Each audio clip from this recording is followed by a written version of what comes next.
એક બચપણની વાત કરું. બચપણમાં હું આ જ્ઞાન પ્રભુએ મને કંઈક પૂર્વના સંસ્કારે આપેલું છે. એકડા ધોરણમાં ભણતો ને હું ત્યારથી મને ભગવાને અવાજ આપેલો. પહેલા ધોરણમાં મને મૂકેલો ત્યારે કેવડો હશું. અને એ વખત મને સાહેબ ગવડાવતા ત્યારે હું એ વખત ગીતો ગાતો.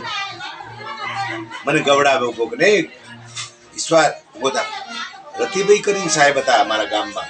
ત્યારે હું પોતે ઊભો થઈ અને એક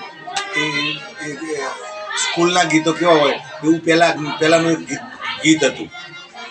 વાદળી વાદળી વરસ વરસ આમ કરીને આમ કરીને ગાવાનું પાછું ગવડાવે આમ.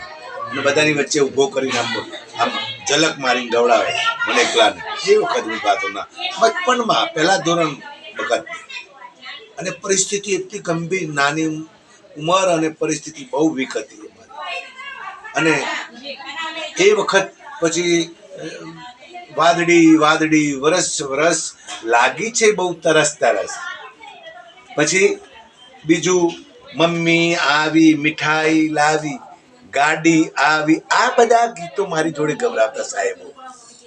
અને ત્યારે બહુ નાની ઉંમરની મને એ અત્યારે અમુક વસ્તુ યાદ છે. તમે નહીં માનતા. પ્રભુએ મા સરસ્વતીએ કુળદેવીએ અમારી પર એટલી બધી બચપણથી મહેર કરેલી. રામદેવ પ્રભુએ મારી પર બહુ મહેર કરેલી અને મને સદબુદ્ધિ આપેલી. ત્યારથી મને સાચા અને ખોટાની ખબર પડે. કોઈ દિવસ કોઈ ખોટું કામ ન થાય, કોઈનું ખોટું ન લઈ લઉં એવી પ્રતિજ્ઞા બચપણથી જ. આજે અમને કોઈક આપે તો લઈએ છે. ધર્મના કાર્યો કરીએ છીએ, કથાઓ, ભજન, પરિવાર તો બધો લોક ડાયરાનું બધું કામ, સંતવાણી બધું કરીએ છીએ. એટલે એમાં જીવન છે અમારું.